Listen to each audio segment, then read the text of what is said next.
What is going on, people of YouTube? My name's Kurtyoy. Welcome back to a Game Week review. Now, this would have been out earlier on in the week.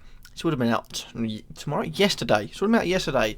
But one was rendering and it corrupted. It stopped itself and crashed. Well, I don't know if it corrupted, but I like to say corrupted. It sounds better. So I didn't do it, and I thought, oh, I'm tired. Fuck it.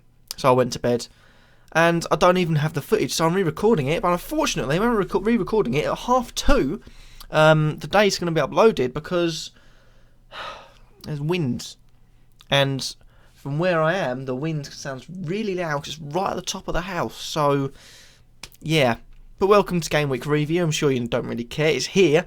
And the reason it's so late is because I thought I'd give you a recap of what happened just 2 weeks ago. It's quite a long time in FPL terms. We've got a bumper few game weeks coming up, as well as possibly a double game week in Game Week 27 already for Manchester City and also Stoke. Who knows? But let's get on with the review, starting off with the goalkeepers. So the four best goalkeepers that I picked out there's an Arsenal clean sheet, a Man United clean sheet, a Middlesbrough and Everton clean sheet, a Stoke clean sheet, a Southampton clean sheet, a Liverpool clean sheet, a fucking Swansea clean sheet, and a Man City clean sheet. I think it's probably the most clean sheets I've had this season, but the four I picked out were Mignolet on 8, Cech, Robles and Caballero all on 7. Now Caballero City are improving. Admittedly 5-3 against Monaco. Yeah, defensive line is worrying, but £4.7 million gets you cheaper than Heaton. City could get more clean sheets. Gets you, I think it's 1.1 cheaper than Ben Foster, or 0.2, or it's around the same price. So that's really good. So Caballero's a really, really good option. As to is Joel Robles. Joel Robles at 4.7. Everton looking good at the back, as well as going forward. They've got a nice few home games coming up, as well as missing no double game weeks, or no blanks, I should say. So he is definitely one to look out for. 5.4 gives you Cech. Arsenal are a bit wishy-washy this season. They've got a missing game week in 28. Missing game week in 26, I believe. So I wouldn't go with them. And lastly, Mignolet. No, it's Mignolet. What do you think? Liverpool, yes, they were good against Spurs, but Spurs are also poor against Liverpool. That sort of thing. As we've got, and as much as you've got to give credit to the defensive team and say, well, you've done well there. Spurs were really poor. I mean, they were taking out the game a lot of it, but they were poor. So I'd say Mignolet, stay away from the best one out of there. Is probably Robles. If not, I'd say huge risk on Caballero because he looks as if he's going to be the first team keeper from now on. And, City could improve. Who knows? Moving on, we have the defenders. And the ones I've picked out are Mawson on 15, Bertrand on 14, along with Olsen from Swansea. That's the left-back one on 14. You've got Fernandez on 10, Bernardo on 9, and also Bruno Martins Indy on 9. There's also Fabio on 9, let's point out, but I put Bernardo in there. Don't know why. Mawson comes in, 15 points. He's done alright. And Swansea don't miss a game week, I don't think. Who knows? They don't miss a game week. I'm just going to go out there and say they don't miss a game week in 26 and they don't miss a game week in 28, which means you're going to have a constant player. He also seems to be playing for an ever-improving Swansea side, and he does have that nick for goals. I think he's got 3 this season in a Swansea shirt, so looking really good. Good young player, coming from Barnsley again. What do they put in the water? It's like all centre-back potions. John Stones has come out immediately.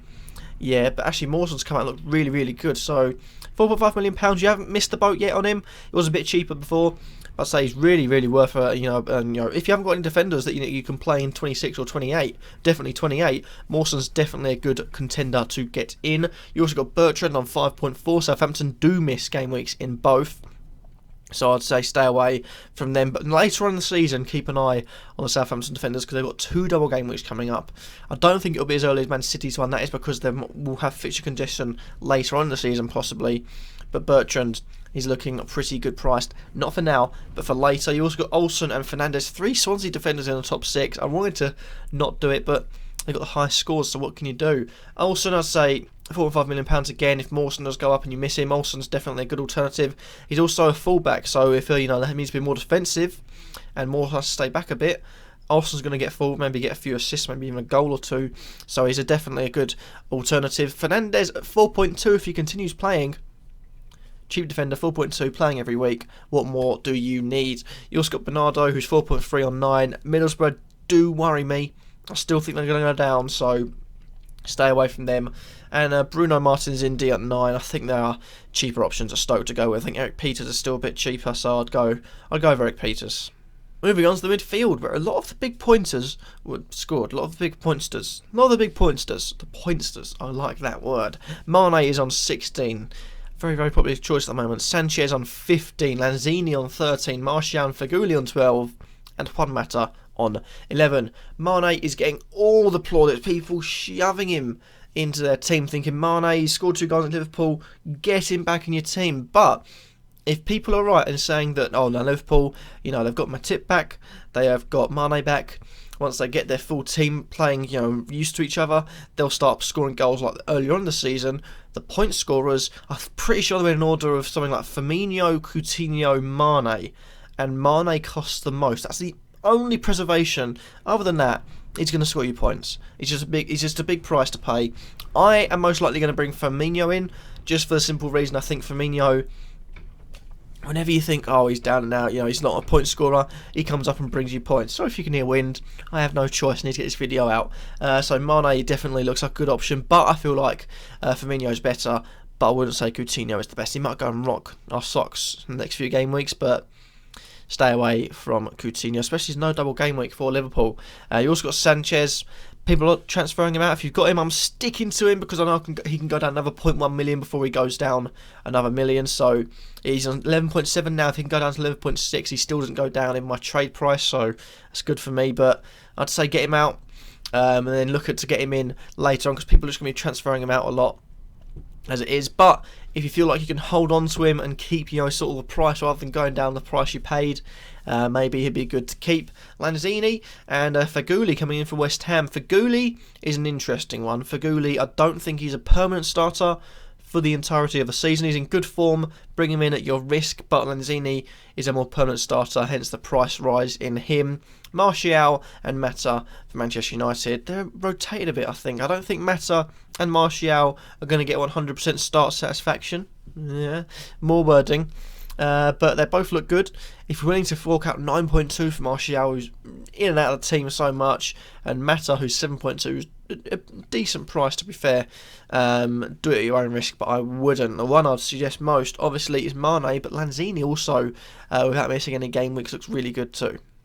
And now we go on to the attackers, and what a shite week for attackers. Not only did my Gabriel Jesus get injured, I was looking forward to him scoring a few goals, especially against an out-of-form Bournemouth side. No one scored. 5 strikers, scored. 4 strikers scored. One of them grabbed an assist. Tells you all you need to know. In fact, I'm pretty sure, let me check. No, 3 strikers scored, and just 2 of them got an assist. Gabbiadini on 13, Aguero on 5, Ibrahimovic on 5, Long on 5, and Perez on 2. Gabbiadini, obviously, the price here is that stay away from. He's 6.5, yes, although that may have increased, since I put this down. He's got a double blanks coming up, so I wouldn't go near him. The same with Aguero, although the double game week is very, very nice. Bringing Aguero in and changing your whole team around for just one double game week is a huge risk. Ibrahimovic, he's cost a lot. Man United are missing 2 game weeks as well, so is he worth keeping as well as Long? Is he going to get starts with Gabbiadini in such good form? And Lucas Perez, he doesn't start anyway, so as far as attackers go, not too good for transferring in this week. But that happens to be that from this very, very windy location. If you can hear it. If you can hear nothing, then I suppose my microphone doesn't pick it up. But thank you all for watching, though. Hopefully you have enjoyed. Remember to like, comment, subscribe, and let me know who would you guys bring in for the blanks to cover up your team that aren't playing, but also double game weeks. Who are you looking at later in the season when they've got those 2 double game weeks coming up? Last season I think it was 33 and 37 they came in. What are you looking for? Sanchez maybe? If Arsenal get kicking, that could be really, really good. But thank you all for watching. Hopefully you have enjoyed. Remember to like, comment, subscribe, and peace.